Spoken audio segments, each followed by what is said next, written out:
They missed an assignment. Okay, so you guys did bring up Sean Mannion. I'll give you my takeaways here on Sean Mannion here in a second. Hit the like button. Sean Mannion, by the way, before we go there, let me go down the line here. 18 first downs, much better. 5 rushing first downs, not bad. Your third down efficiency, not very good. Once again, 4 for 11. 301 in total yards. Again, you're going to get a lot of hairy carry and a lot of chaotic play when you got 2s, 3s, and sometimes 4s out there. You had 11 drives. 3.8 per carry. Pats had 4.2. Not great. 90 yards rushing. Penalties still high. That's 15 penalties in 2 weeks. Want to get that number down to around 5 a game. You don't want to be over 5 penalties. 6, much better than it was last week. Especially last week, I think he almost had 100 yards in penalties. And time of possession was better because you ran the ball more with your attempts. You had 24 attempts in the ball game. And how many passing attempts did you have? You had 33. 33-24, not bad. Obviously, they were taking a look. Let's take a look at the sequences. 5 plays, 23 yards. Okay.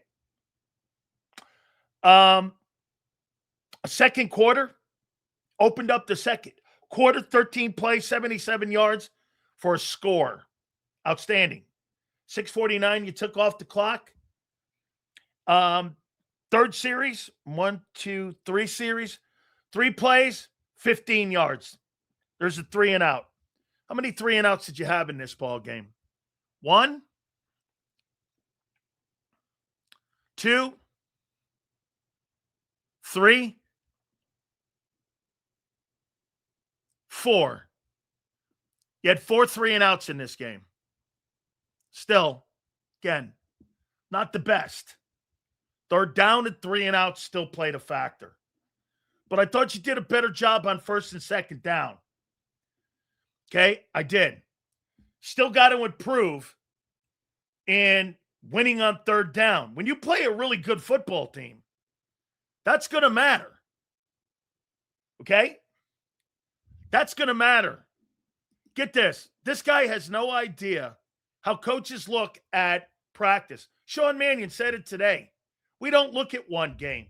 We look at reps in practice, and we look at the exhibition games as a whole. Spike or Spit, he doesn't know what the fuck he's talking about. Sean Mannion said that today at the press conference. He said that today. That we don't just take one preseason game. We take all of them. And the reps you get in practice. And OTAs. Spit doesn't get it. He refuses to listen to what the coaches are even saying and comes up with this BS narrative of his. Stop combining? What do you mean combining? The coaches do it. Sean Mannion explicitly said that today. It's not just one exhibition game. It's all of it. But this guy refuses to believe it. Okay, Spit. Hey, so the coaches and me will believe it. You don't have to. It's okay. You keep going along your merry way. Okay? Both Sirianni and Mannion wanted to diminish what McKee did so they can justify Dalton being QB2. Okay, so let me give you what I think of Sean Mannion's game 2, with his situational play calling and how he handled the quarterbacks and how he handled the game plan itself.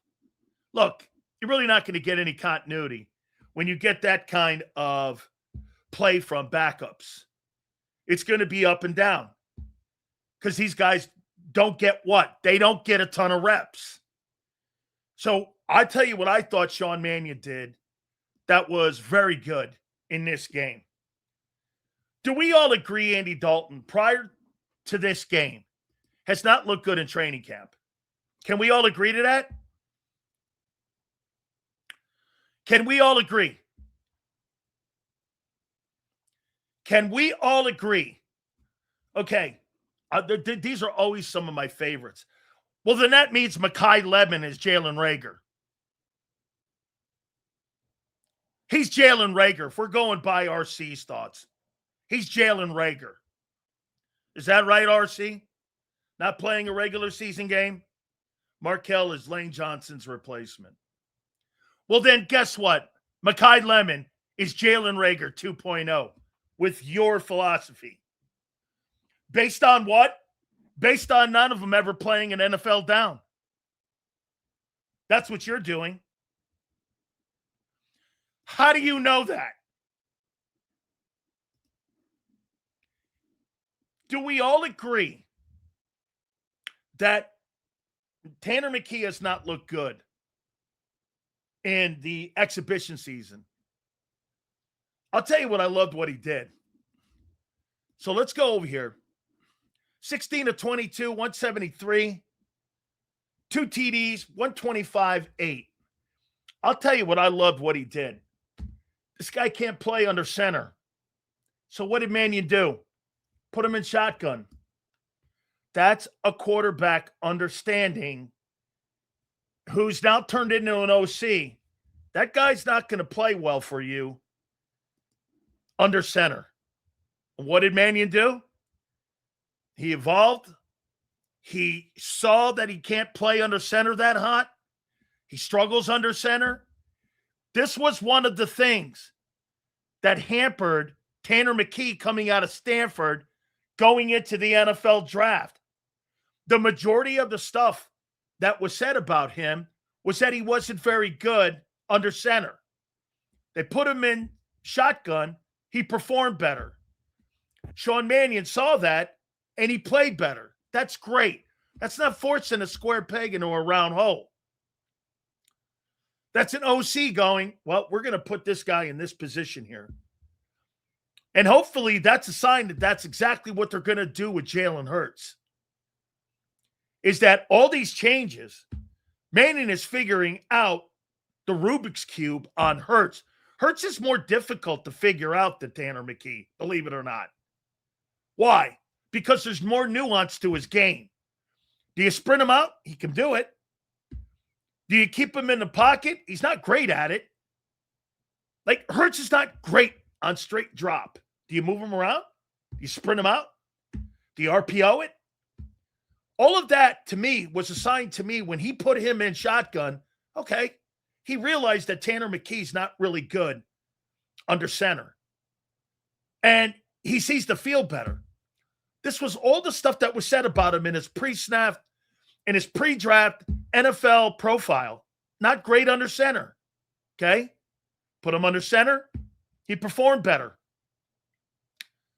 That's a testament to the coaching staff. Well, he's not good at it. He doesn't have great feet. Tanner McKee doesn't have great feet. When it comes to getting into his drop, he doesn't. He can move out, get out in space like Roethlisberger, but he's a real limbering type of guy. He's like a lumbering guy. Like, you know, he's not going to get you like huge yardage like a Justin Herbert. So you've got to kind of coach around that deficiency. He doesn't have the greatest feet. And Mannion saw that. And I thought there were quick throws. I thought Sean Mannion was a lot better. And I don't know if that's because he was in the booth compared to what he was doing last week when he was on the sidelines. But that was a better game. I thought situationally, they saw what the Patriots were not doing. The Patriots, for whatever reason, they gave everything up underneath. They were not covering at all on the numbers and out in the perimeter. I don't know what they were doing. They were just like hoping that the kid made a mistake. And the shorter the pass, the higher the percentage on the completion. They were giving those 3, 4, 5-yard completions. McKee and Dalton early were making those. So I thought Sean saw the game a little better than what he did in game one. He saw that he could dominate the offensive line with the offensive line against the D line. He was and put in better field position. I thought he utilized that. They were third and short a lot. Third down again is the only thing that is still a problem for them. We'll see when they play good teams, when they get their starters in there, if that thing rectifies itself. But all in all, I thought the roster had a really good day, and they improved, especially on the offensive side. I mean, I thought the quarterback play was a little spotty with Dalton. McKee was better. I thought without a doubt. I thought you moved the sticks. Still, your yards per carry were not great, but you were still in third and short because the quarterback, Tanner McKee, most notably, was making plays on first and second down to eliminate the third down play. I mean, I thought Shipley was okay. I thought he played well. Carson Steele, these are one of those camp guys.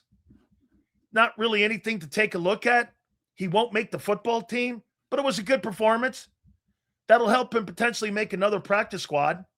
But he's a non-factor, and he won't be. By the way, we're going to look at our 53 guys and who we think makes the football team heading into the final exhibition week. So we're going to do that today as well. But all in all, much better. I thought the energy was better. I thought the fronts were better. I thought the communication with the coaches and the quarterback, I thought that was very good. Yeah. All in all, a very good day. And all in all, a pretty good week.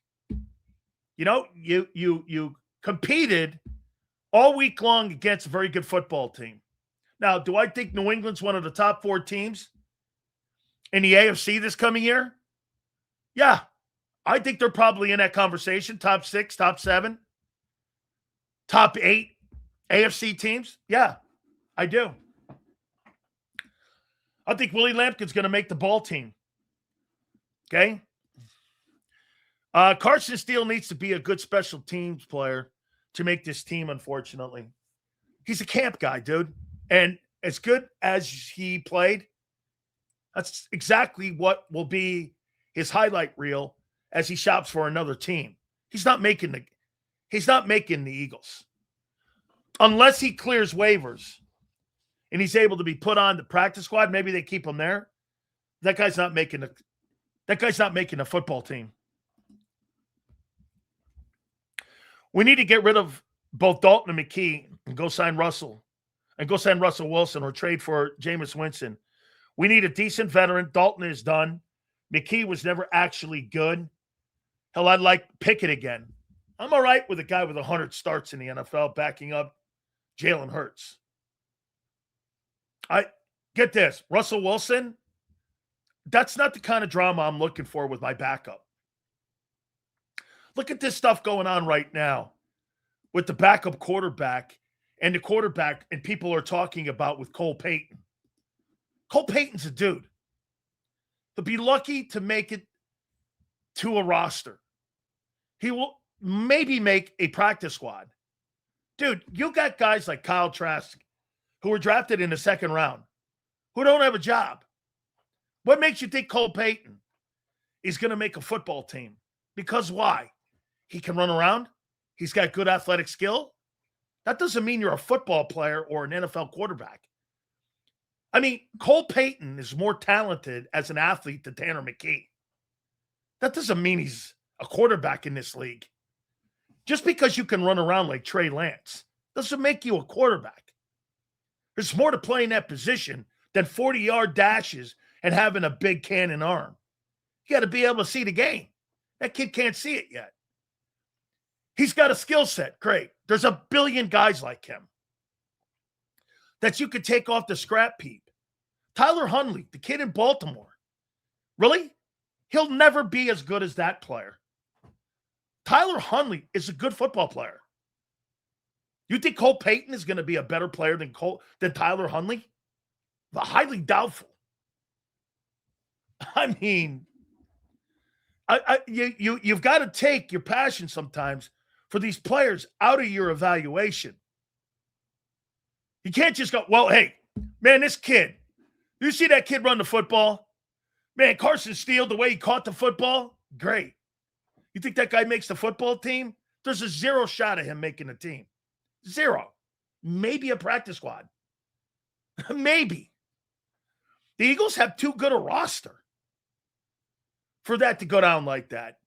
You're not keeping that guy over Will Shipley. And you're not keeping 4 running backs. I mean, that's ridiculous. You need to take the hate out as well. Hate? I don't give a shit about the player either way. Can he play? Can he help my team? Why? RC doesn't get it. That's how general managers will look at their roster. You think they hate on their roster? No, they got to make tough decisions. This isn't about falling in love, guy, with anybody. Sills the hater? Because I said that guy has no shot in holy hell of making the team. He's got 0 shot. Cole Payton is not an NFL backup quarterback. He's barely a third-team guy. If that. Dude, that's just reality. I mean, these people are falling in love with the names on the jersey cells. Of course they are, because you know why? They fall in love with their players. General managers fall in like with their players, not in love, because they got to make tough decisions when it comes to cutting players. Okay? Sills is hating because he never had athletic ability. Well, let me know the round you went in. Let me know the round you went in. Just curious. If they are run first, they will keep 4. 4 running backs.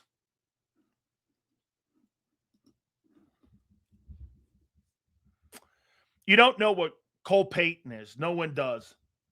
Nor does college matter now. Or does college matter now? Because just the other day you said McCaffrey's better than Lemon. McCaffrey's better than Lemon because he's played.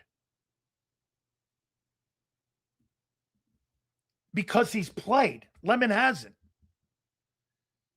McCaffrey's got a year under his belt as an NFL guy. Lemon doesn't. Dude, whatever. If you think Cole Payton is your future backup quarterback, more power to you. I'm not debating a 4th fucking guy who has 0 shot at playing this league.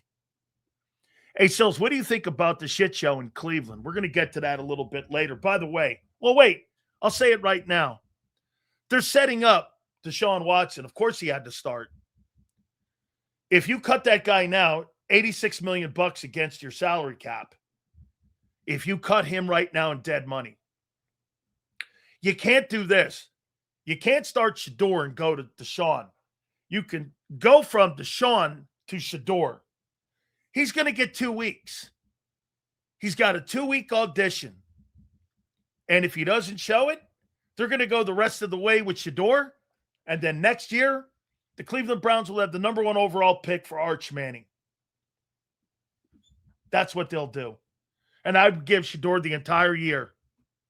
Shador Sanders is not a starting quarterback either in this league. But he can play a long time. How long did Chase Daniels play? 17 years as a backup? He could play in this league a long time. Long time.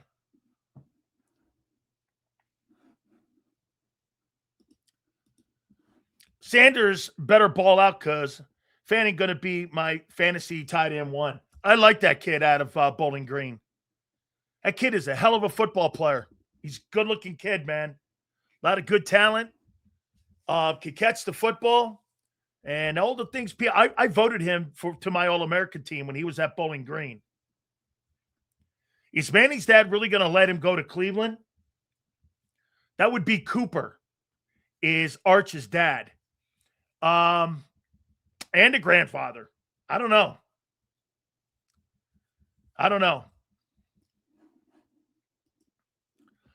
Chills. I like the stretch plays from Mannion.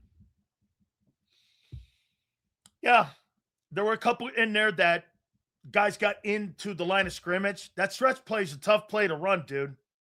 There were a couple of them that had leakage and guys got through the line of scrimmage and made tackles behind the line. But for the most part, that's a pretty tough play to run.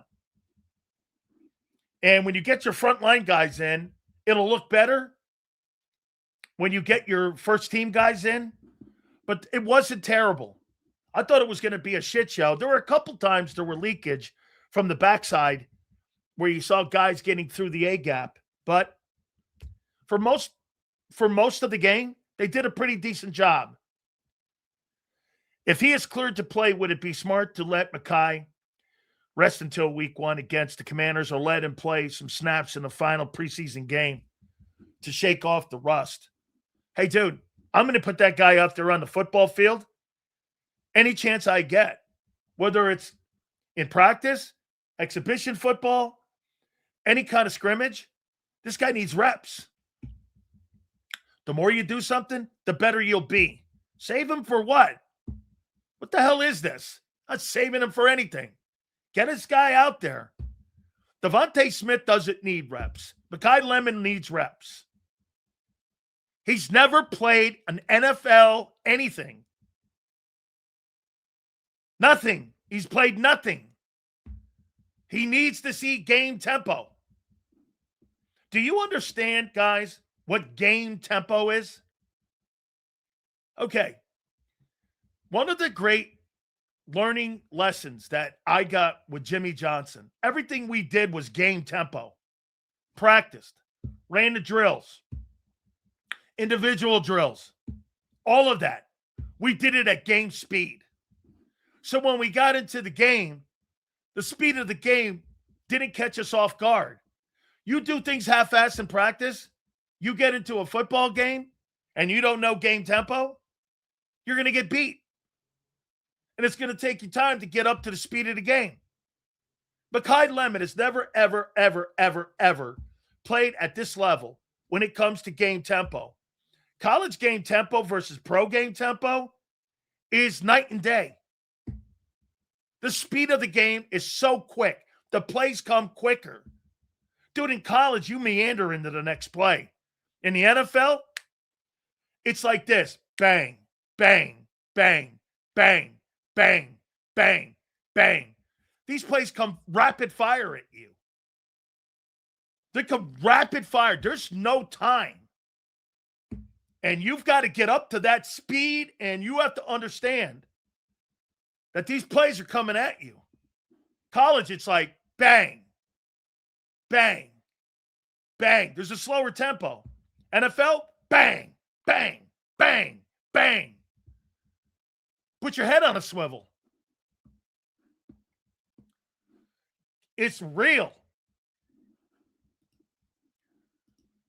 49ers owner got busted for buying a street check. Well, don't worry about it. It's the NFL. Bob Kraft got caught in a whorehouse, and Jed York's chasing whores. Mike Vrabel has an extramarital affair. What have I told you about the NFL? Morality doesn't matter. It's a nothing burger. Chasing whores? That's what the league does. What do you think? There's a character clause here?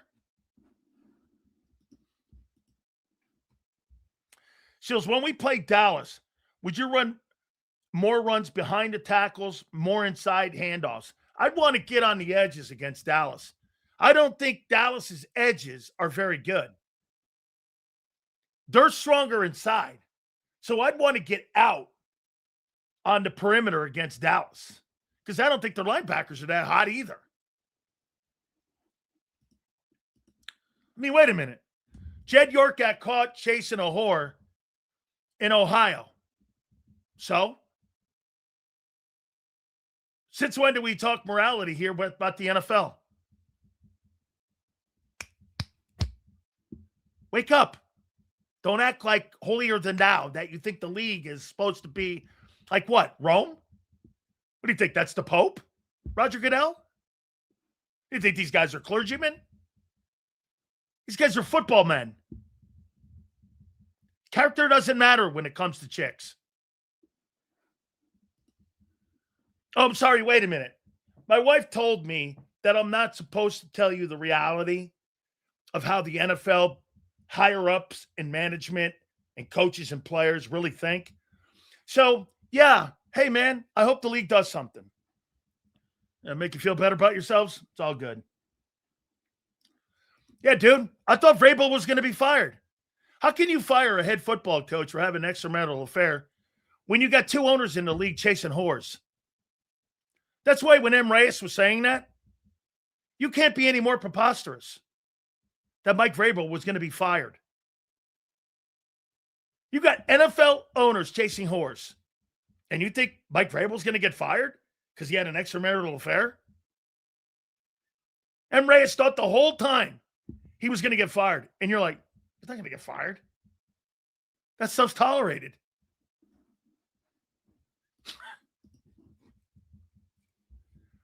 Oh, I see. You're going to fire a coach, but two owners can go to whorehouses. Got it. See, those dudes be acting like they're the most faithful dudes in the world. Hey, listen, I get it. You know, the only reason that my wife knows I never leave the Dan cave. No, I'm going to get to him.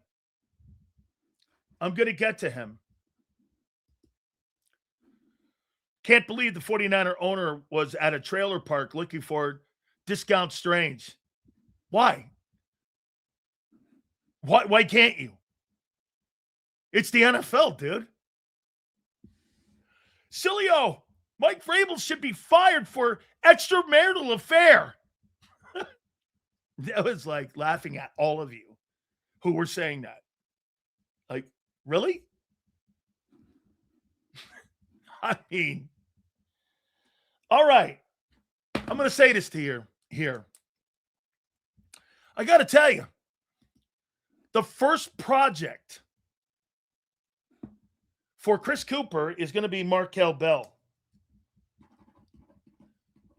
And he's having a good camp. And he's not going to teach Landon Dickerson or Lane Johnson or Jordan Mailata anything that those guys weren't taught by Jeff Stoutland.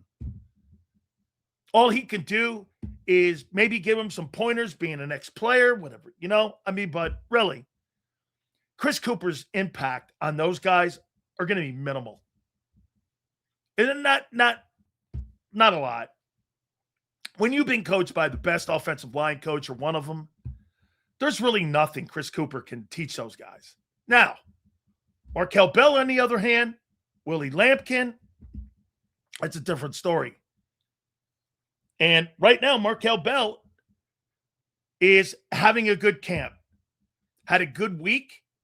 I'll tell you this, Lonzo Highsmith was watching him. Obviously, he's a Hurricane. Director of college scouting up there for New England.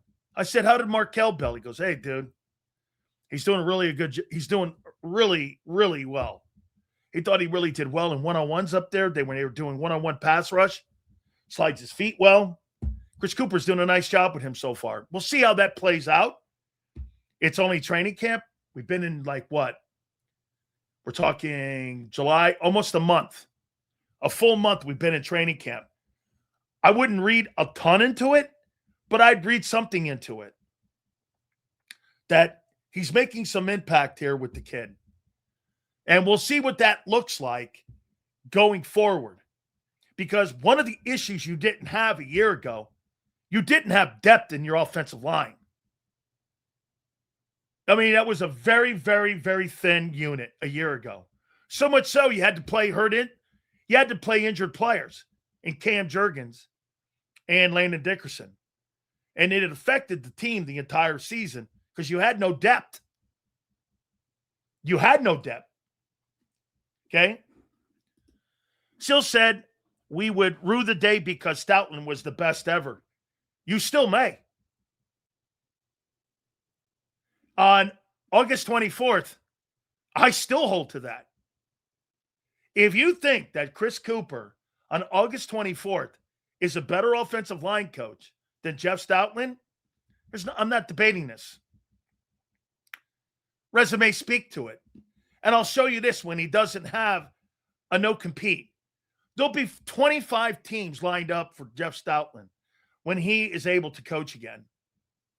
He's got one more year in this coming season. At the first of the year, he'll be a free agent. He'll be the most sought-after offensive line coach, maybe in the offseason, that we've seen in a long time. Okay? See these comments?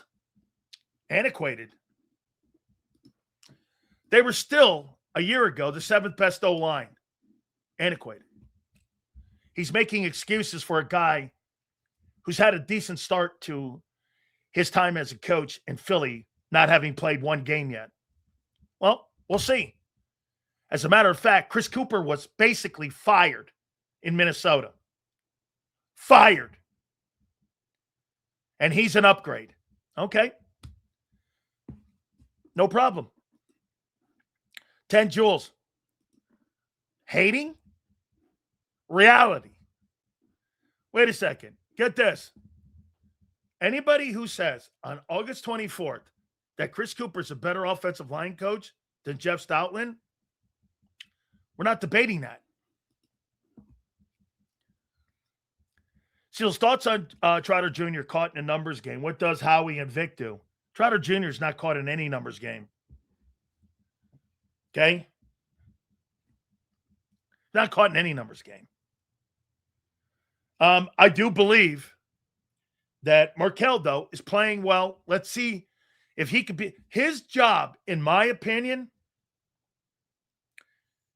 is to beat out Fred Johnson first.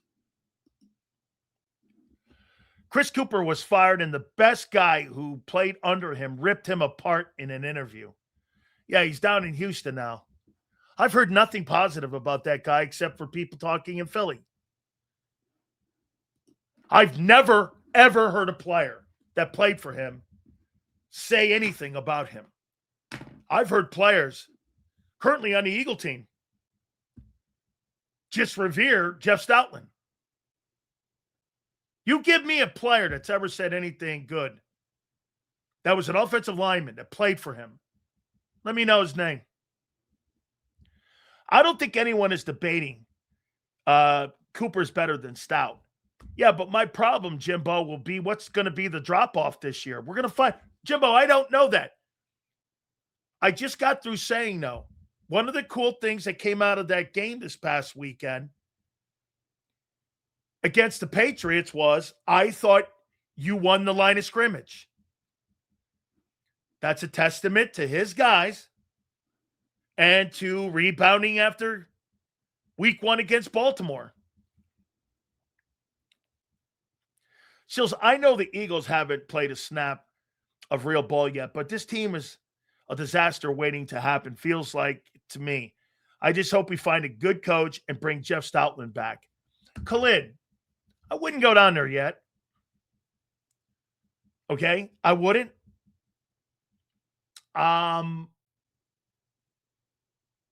Here, Khalid, I will tell you my assessment again of the team. I think they got a good roster. They've got an 11-win roster. But I don't believe in Mannion.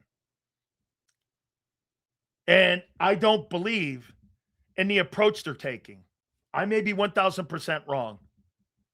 But I'm not deviating off that. Nothing's made me change my opinion. Nothing. They're still figuring out if the guy's going to call plays against the Bengals on the sidelines or upstairs. I don't know. I've never heard of such a thing. I've never heard it.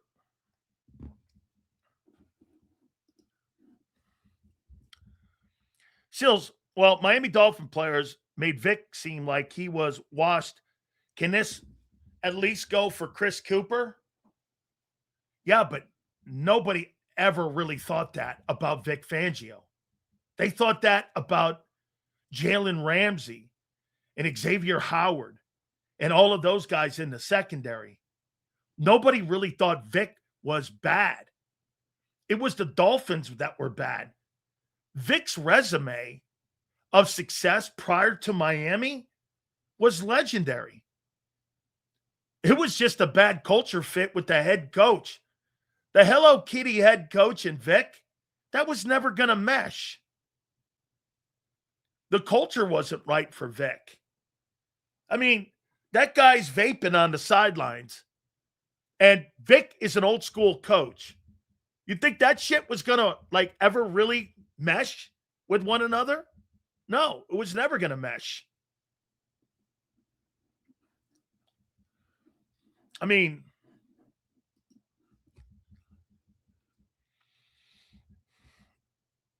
can we see the games first, y'all? So quick to jump to Nick without seeing it first. Yeah, see, and Prince is right. And quite frankly, here's what you're doing when you've got Sean Mannion involved in the conversation. By the way, I said I thought he had a really good weekend. But here's what you got to see. Watch this. Can we see a game played first? Hey, can we see the guy call his very first game? That's a lot to ask. Hey, let's wait and see how he calls the game. Hey, let's wait and see his very first game as a play caller. That even sounds wild.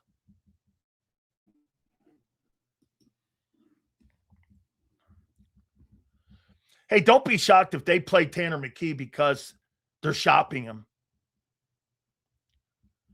I think we're going to win a bunch of games this year, and I will keep thinking that unless the run game gets stuffed. But I don't think it will. Okay? No, that's great optimism. Let's see. So I still didn't see where we have edge depth, but D-line depth, yes. Dude, I don't think you have to be crazy at the edge. I just don't.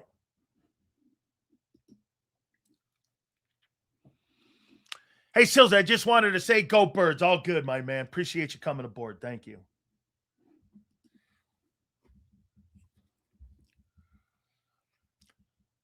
I think Jalen Hurts will be a better passer this year if he has more movement. Just dropping back will look the same as 25, 3 and out. That's a good take. Moving him around more in the pocket? Yeah. I don't think they're downplaying McKee's performance at pressers if they were shopping him. There's no question that Sean Mannion today made it very clear that the 100 starts that Andy Dalton has is something to the coaching staff. McKee being the backup is not a slam dunk yet. It may come down to this weekend. But still, outside of Greenard, Hunt, Nolan, who do we have, though? Listen, it's a great point. I want to show you something here. You know, I hear a lot of people talking about the edge depth. So let's take a look at this with the edge depth and not using Greenard. So let's use A.J. Epineza. And let's see what he's done in his career. Okay. 1, 2, 3, 4, 5, 6. 6 years, 24 sacks.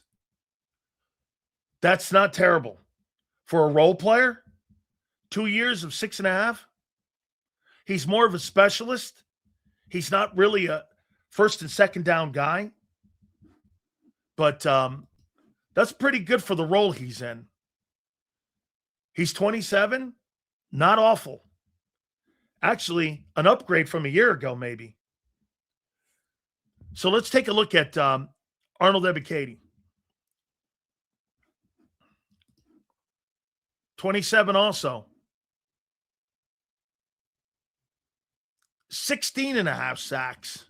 2 years of 6 in Atlanta. He's clearly a specialized guy. He could not play the run to save his life in Atlanta. Raheem Morris had him. He could not play the run. He got knocked on his ass, and he is not a guy to set the edge. But 3rd and long, 1, 2, 3, 4. 4 years, 17 sacks. That's pretty good for the role he's going to be in. I would give it to you here, though, Donnell. I think you're deeper this year. I don't think these are 3-down guys. I think maybe more of AJ being a 3-down guy. The other guy from Atlanta is not a 3-down guy. Don't kid yourself. He can't play the run. But Davis and Carter, you keep that in 3rd and short, or you keep that in 3rd and long, and you bring those guys in, and you're rotating those guys as your 3 and 4 guys, that's a good role to have them in. So my question is going to come down to, if Greenard can't play, you really think Alex Hunt and Nolan Smith are going to be able to set the edge? They couldn't set the edge last year. That's why they went and got Jalen Phillips.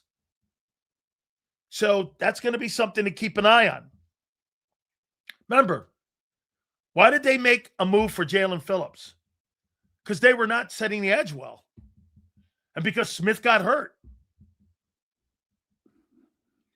That's why you went and got, that's the reason you went and got Phillips.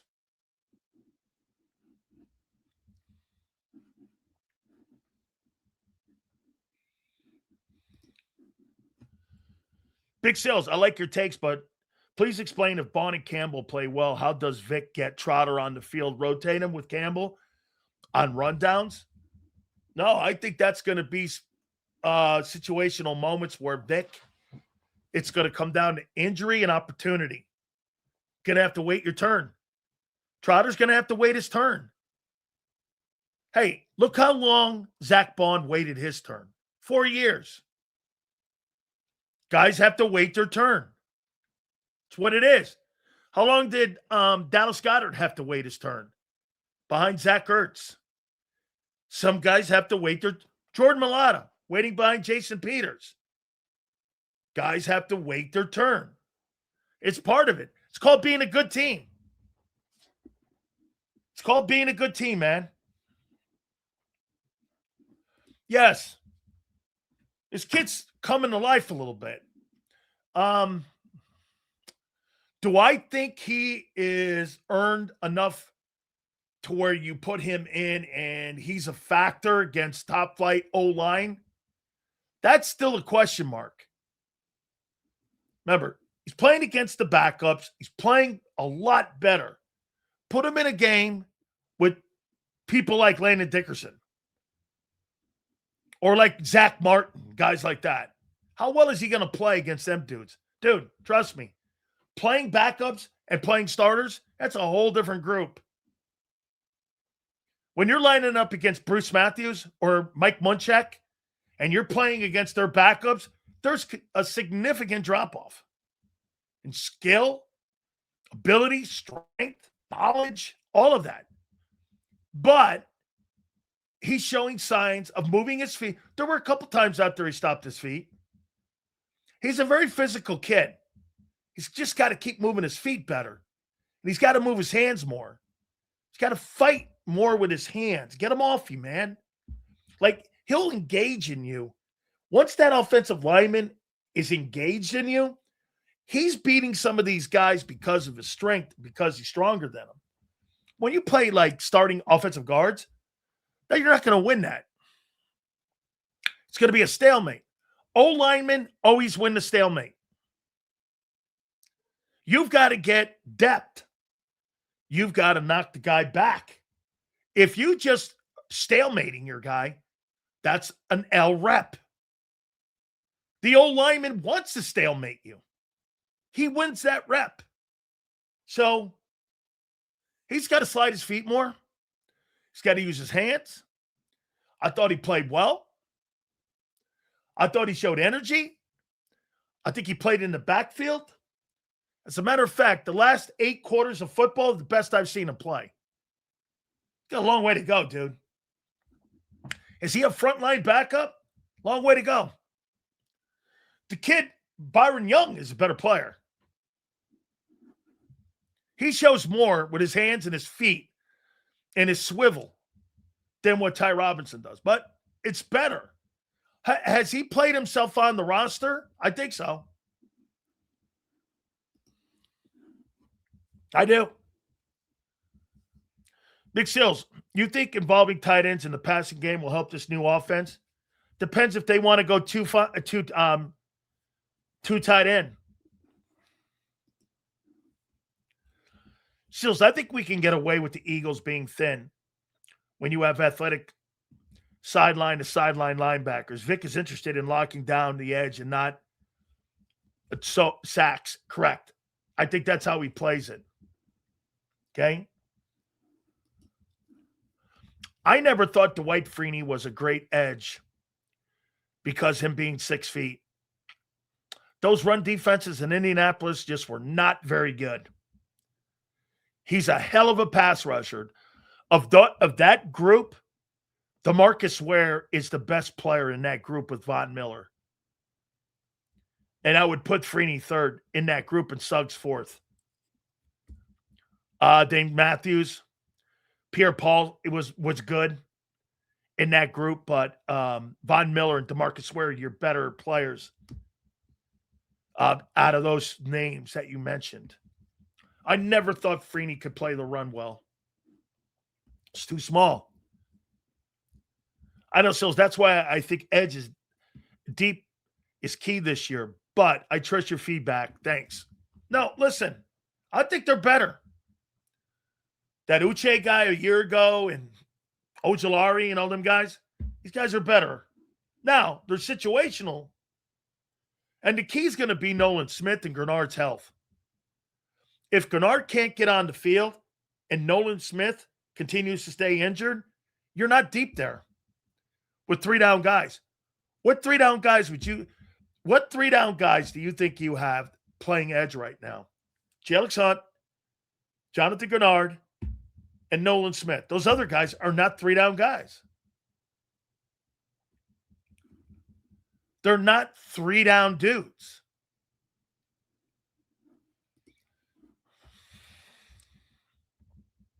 Seals, I agree. I didn't like Ty Robinson's feet, but I'm encouraged he could definitely get better. Yeah, no, listen, slid his feet better. He's hand placement was better. It's the best 8 quarters of football I've seen him play.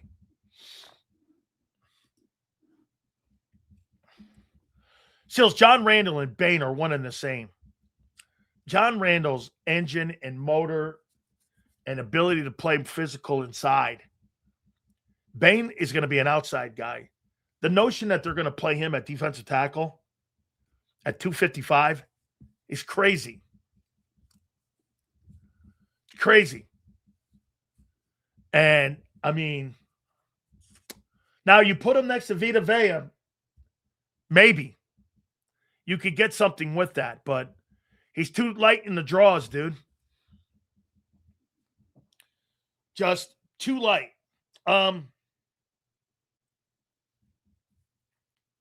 I like Mannion. Let me get to Makai Lemon here. I don't know what this guy's role is going to be. So let me take a look at something here. I'm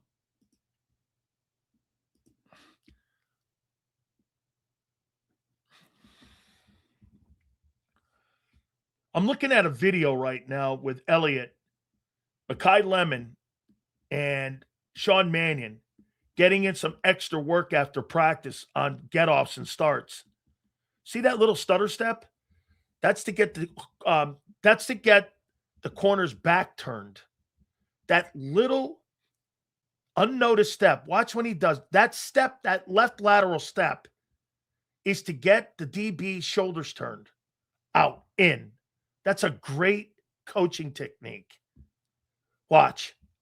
Stay out, in. That's what he's teaching him to get. You know why he's doing that? I think Lemon's not going to be a very physical guy at getting off the line of scrimmage.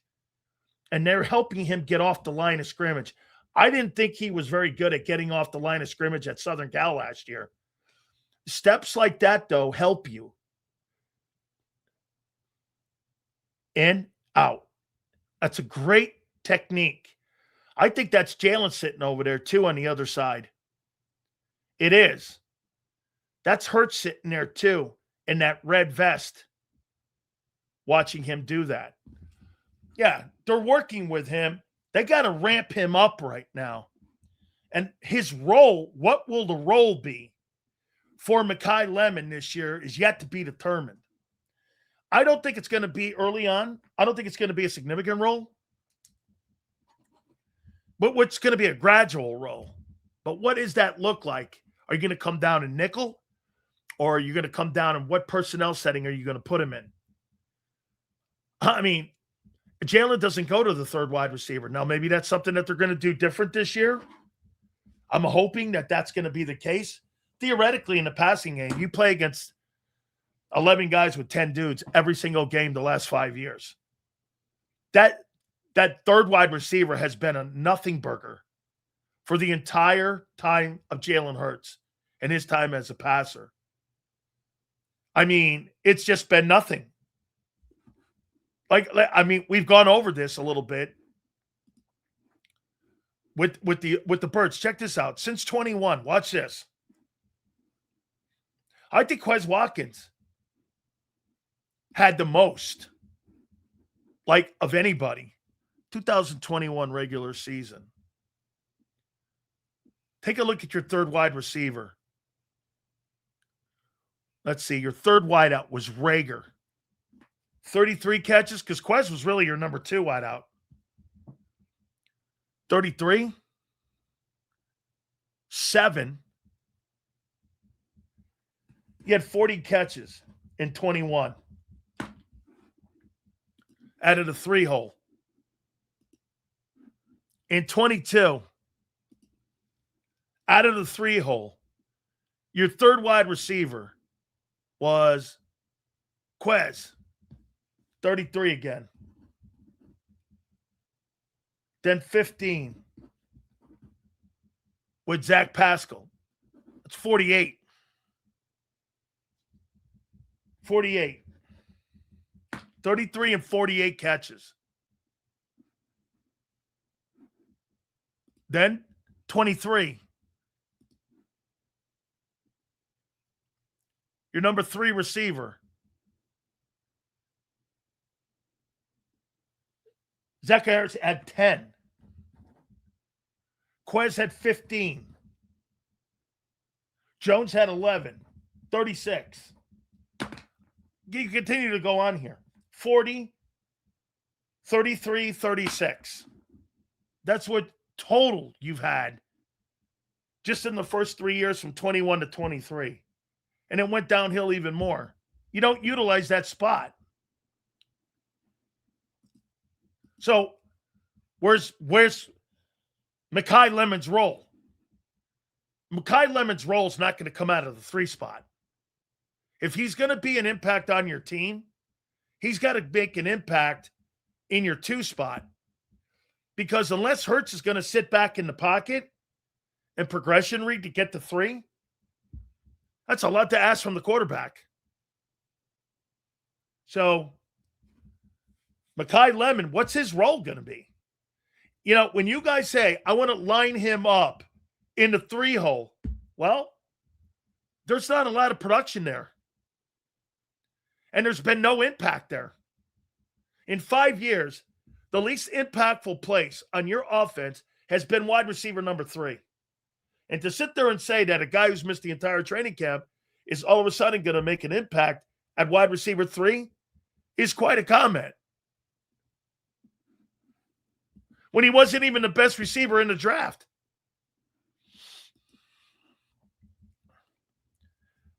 Get this. Here. The old scheme numbers aren't representative of the capabilities and approach of the new scheme. That's theory. That's theory. The other one was production. This is theory. None of this is factual. None of this has ever happened. Everything M. Reyes is telling you there has had no impact, no numbers, no trends, no anything.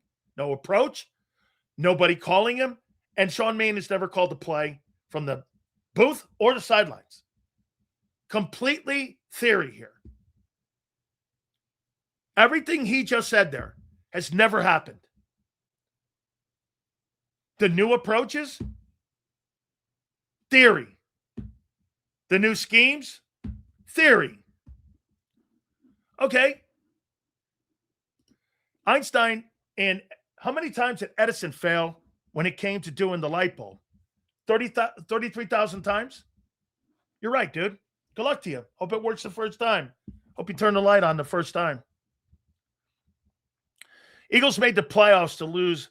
Why even make that shit? How sad, Eagle fans.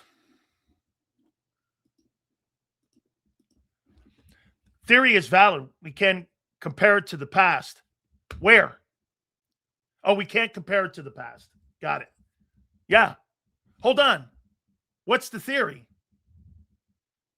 So you think guy draws something up on a chalkboard, you're going to execute that because you draw it up on a chalkboard and you've never done it in a game? Really? That's a new way of coaching. So winning the Biletnikoff means nothing. It means zero. Zero. It has no bearing on winning the Biletnikoff. Has nothing. Zero. So let me get this right. You think winning the Heisman Trophy means something? David, let me go to your theory here. You think winning the Heisman Trophy means something?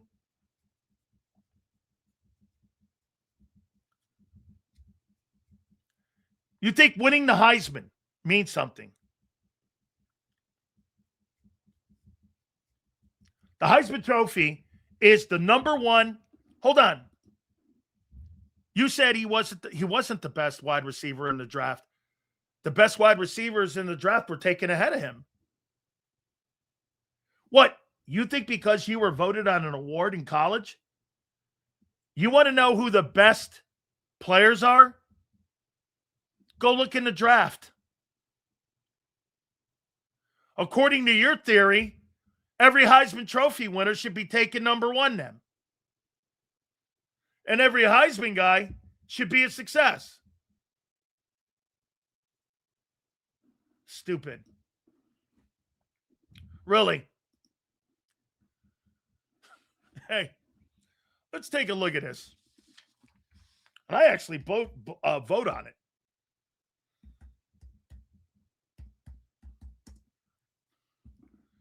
Let's take a look at this.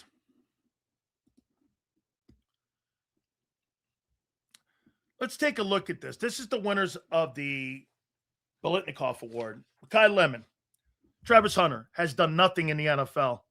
Marvin Harrison, been okay. Jalen Hyatt. Jordan Addison, he's been okay. Devontae Smith, excellent. Jamar Chase, excellent. Jerry Jeudy, pretty good for a while. Who's James Washington?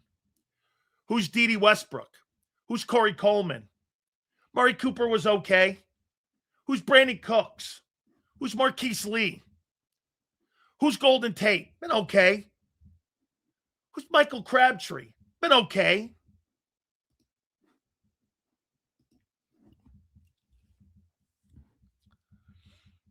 Spending way too much time evaluating a guy with hypotheticals that hasn't been on the field, just saying, no shit. You got to be kidding me. You think because a guy won the Heisman Award still follows a player through their career and evaluates how people evaluate them. Same reason why Smitty looked different. Okay, wait a minute. That is such an absolute lie. Nobody gives a shit if you won the Heisman. Yeah, wait a minute. Heisman winners. This is even more of an impressive list. The number one award in all of America in football is really the Heisman. So let's take a look at this. Mendoza yet to be determined. Travis Hunter, we don't know. Jaden Daniels, so far 1 year. Caleb Williams, looks like it's coming on. Bryce Young, I don't know. Devontae, great. Kyler Murray on his second team. Baker Mayfield on his fourth team. Lamar, great. Derrick Henry, great. Marcus Mariota, Jameis Winston, Johnny Manziel, Robert Griffin, hurt. Cam, pretty good. Mark Ingram, an okay career. Sam Bradford, a nobody. Tebow, well. Troy Smith, who? Reggie Bush was okay. Matt Leinart stunk. Jason White, Carson Palmer, Eric Crouch, Chris Winkie. You think Chris Winkie and his Heisman followed him around? How stupid can you get? Sills, I agree. Florida State quarterbacks, Charlie Ward and Chris Winkie, Heisman winners. NFL bust. Yeah, well, not so much Chris, not so much Charlie Ward. Charlie Ward played 11 years of basketball for the New York Knicks.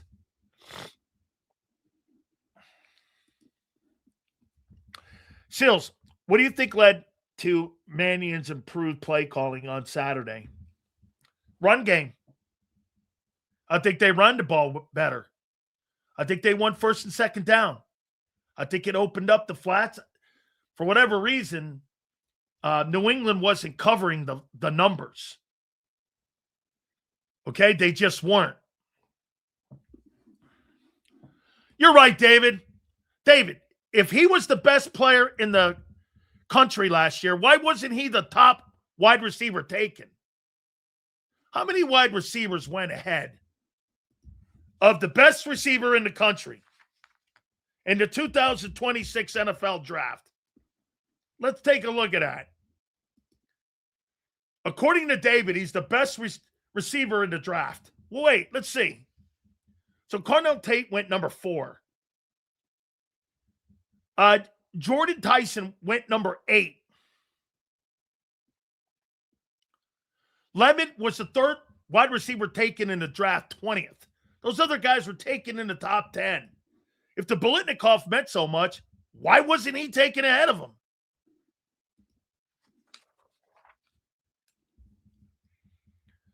Kilo, what that have to do with anything? Talk about being 21-0 and losing to Matt Eberflus defense and being shut out in the second half. That's an absolutely correct comment about USC players. USC players, not like Gary Cobb. USC players today aren't very good. Here, let me give you a number. If you go to Southern Cal under Lincoln Riley. Lincoln Riley is by far the most overrated coach in college football. And he produces nothing at that program. And here's to the point.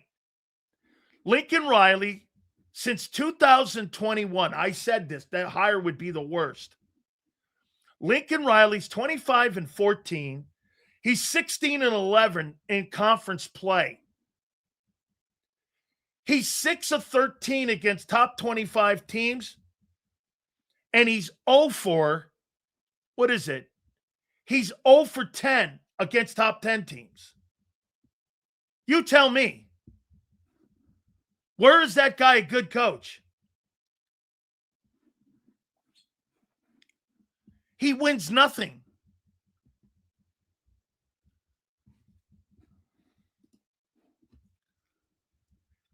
Sills, I think Leonard Williams was the last USC great guy that was drafted, but that was almost 10 years ago. Yeah, and you know who recruited him? Okay, you know who recruited him? Ed Ogeron. Shields, you can't honestly judge where a player's drafted. No. I'm saying when a player is drafted, that's how they see you initially. They didn't see Makai Lemon being the best player coming into the draft. They saw him as the 3rd best wideout. Where they end is different. That's not the conversation.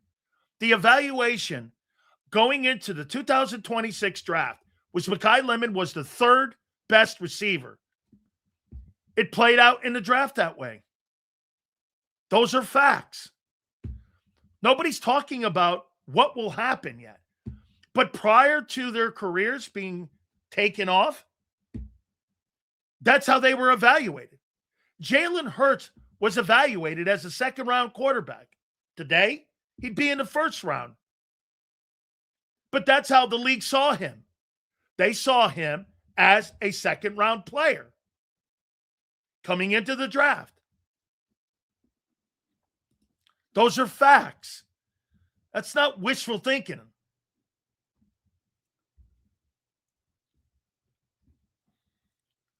I mean, seriously, I've never seen people argue facts more.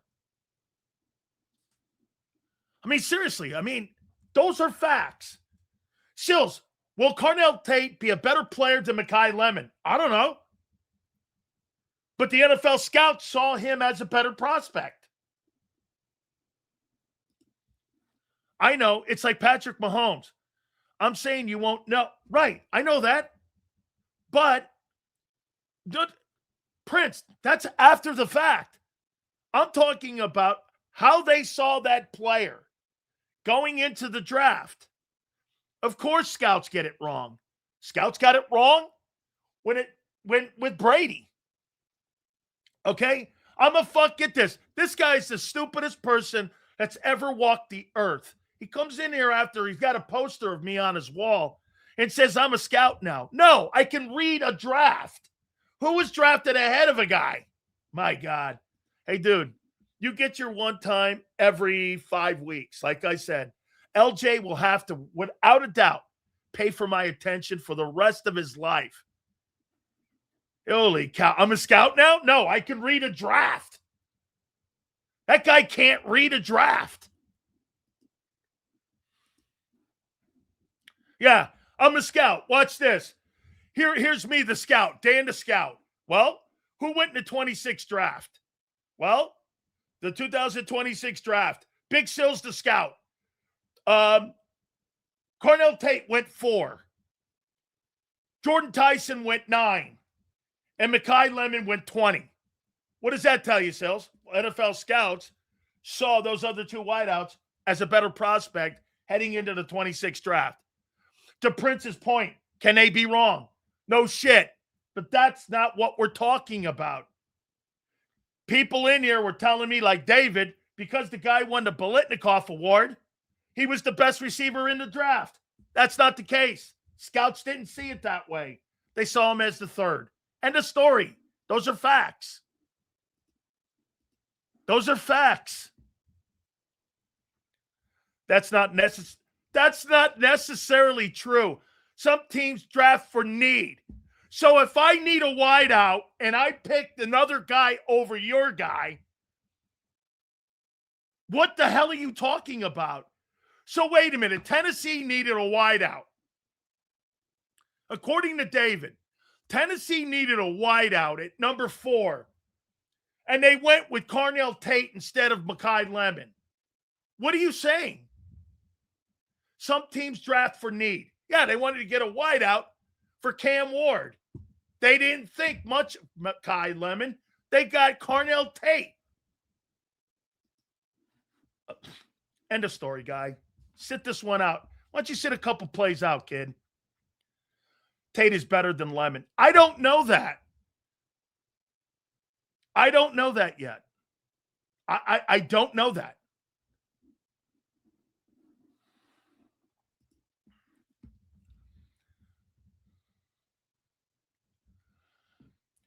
Best bets the last 10 years. That's right. Ohio State, LSU, you are not going to go wrong. Absolutely. Dude, frustrating. I've never seen more idiotic people in my life that think they know. Look at this. Look at this. Sills, the Boy Scout. Tate is a bust at best. He may be. He may be. But that's not what they saw. The Titans needed a wideout. They didn't take Lemon. What is so hard to fathom?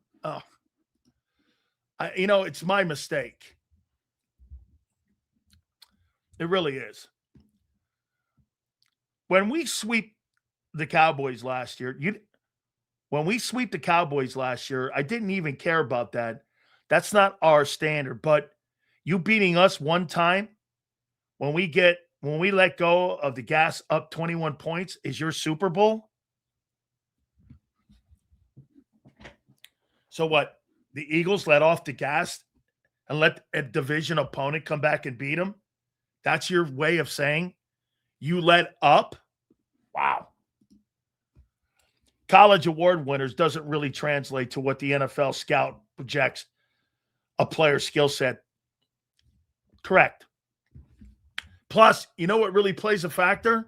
Who the quarterback is, who the OC is, what the scheme is. All of that plays an issue when it comes to looking at, like, you know who's got a better chance of developing wide receivers? Kyle Shanahan has a better chance of developing wide receivers than what the Eagles do. As a matter of fact, like I said, the Eagles aren't great at drafting wideouts under Howie Roseman. I mean, outside of Devontae Smith, they're not very good. They're dudes.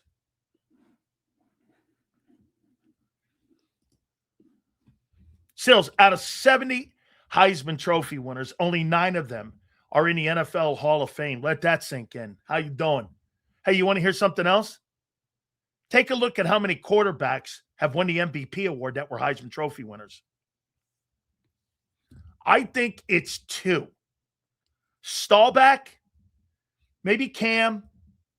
Staubach, Cam, and Lamar. Let that sink in. I mean, how many Heisman Trophy winners have won the Super Bowl? Plunkett? Staubach?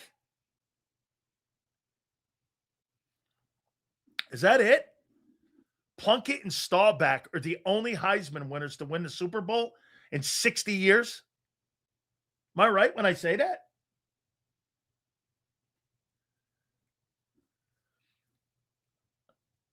Only Heisman quarterback winners that have won the Super Bowl. Staubach and Jesus. Guy didn't, he doesn't play quarterback. Let me see here. Anyway. All right. So, yeah, I listen. I thought they did a nice job this last week. I did. I thought they improved. I thought the defense did a nice job. I think there's going to be some decisions to be made when it comes to the depth level of the football team, especially in the offensive line.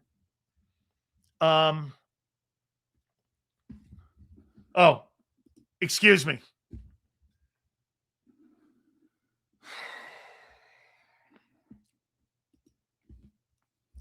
So I think either way, you look at this might be a lose-lose situation, because if by chance Mannion has a decent year, he'll be someone's head coach and we'll be doing the same stuff next year again. Well, yeah, that's what you get when you get a coach that's not a head coach play calling guy. That's exactly correct. You're going to be in this conveyor belt the entire time. You'll have a new 90%. You will have a new OC next year. The only year you haven't had a new OC is in 2022. Every other year in 5 years, all but 1 year, you've had a new offensive coordinator. What would lead you to believe you're not going to have a new one in 27? What? You're going to make that up too? No, he'll stay. I mean, well, if he has great success, he's going to get a head coaching opportunity. And if he stinks, he's being fired.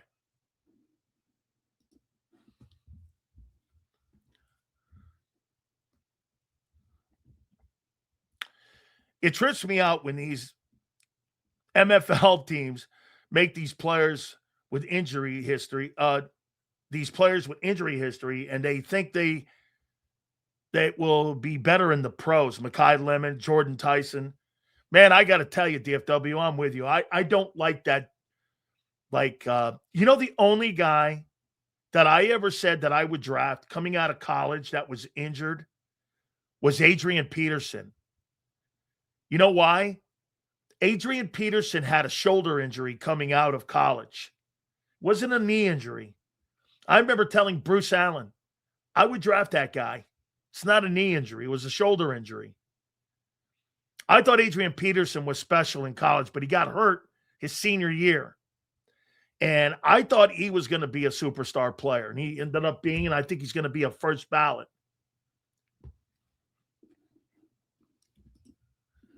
Sills, is that big chicken with the sky? I said you had a good week. Dude, stop crying. Seriously, man. My God, I don't even know what you're listening to. Where did I say anything? But you had a good... Mannion might be around for 2 years. Based on what? Based on what?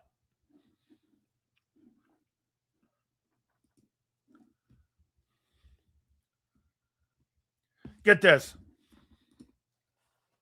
Lemon only missed one game in college. That's not injury prone. Well, ever since he's been a Philadelphia Eagle, he's been in 3 practices between OTAs, minicamp, and training camp.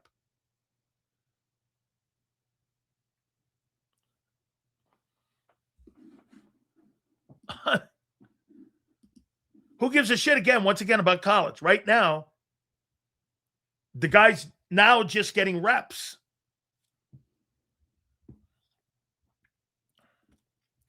Still says Lampkin have the ability to be a full-time NFL center in this league. Going to have to take a lot of belief that a 5'11 guy can play that position. Okay? Now, you got to remember something. You're most of the time in third down. 69.5% of the time, you're in third down defense. You want a 5'11 guy inside pass protecting for you? Just the law of physics with the D-line getting his hands up in front of the quarterback is a problem. The size alone is a problem. I mean, he might be a good player, but there's some deficiencies on that. The only reason he's even being thought of for a role on this team is because he's good. Okay? Now we're talking run game.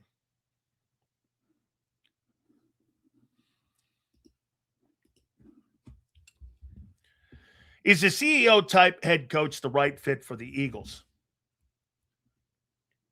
He's not a CEO. He's not a CEO.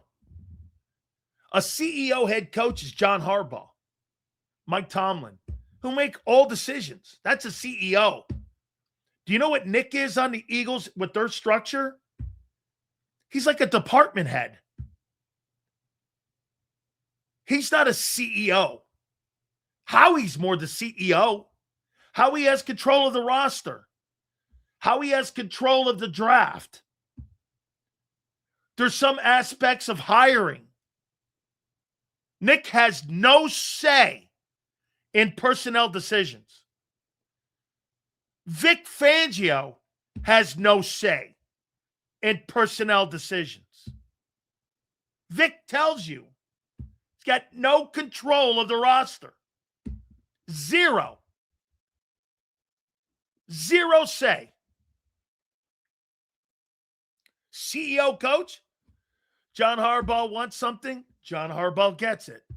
John Harbaugh wants an OC. Look at the hires that John Harbaugh made compared to the hires that Nick made. They hired an RPO guy for Jackson Dart. They hired a pass game guy for Jalen Hurts. Two completely direct opposites.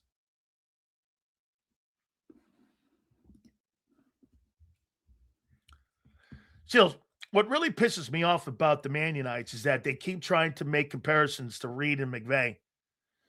You know how long Andy Reid was the assistant coach for Mike Holmgren? You know how long he was an assistant coach up there in Green Bay? And Sean McVay was the OC in Washington before he got the head coaching job in Los Angeles. There's no comparisons with resumes. Dude, that's Sean Mannion's resume as a play caller. There's no way around it. That's his resume. Hey, and you know what? These guys in there will fantasy it, like Reyes and all these guys, who go, well, you know, it's theory and theory this.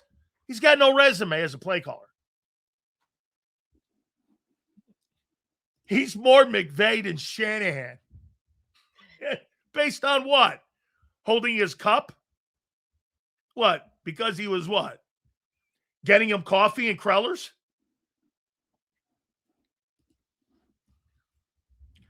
So if Mannion does this thing and Nick blows again, dude, Nick hasn't really blown. Okay? He hasn't. Oy vey. I give people compliments and they don't even hear it. Holy shit, I've been sitting here, glazed donut, the Eagle performance, and you guys are moaning. Jeez, oh, please to me. Sound like my grandmother. All right, man. Holy criminy. Man, if you are not full glazed donut, it is not good for you. Holy criminy. The moaning and the crying. Hey, dude, seriously, you're going to need a lot of Charmin tissues this year. I can tell you that. Without further ado, yes, sir. Great work this weekend. Big Z was kicking ass this morning with John. Oh, by the way, I've got my 53 over here. Look. It's my 53. I don't need another preseason game to see what we're going to do here.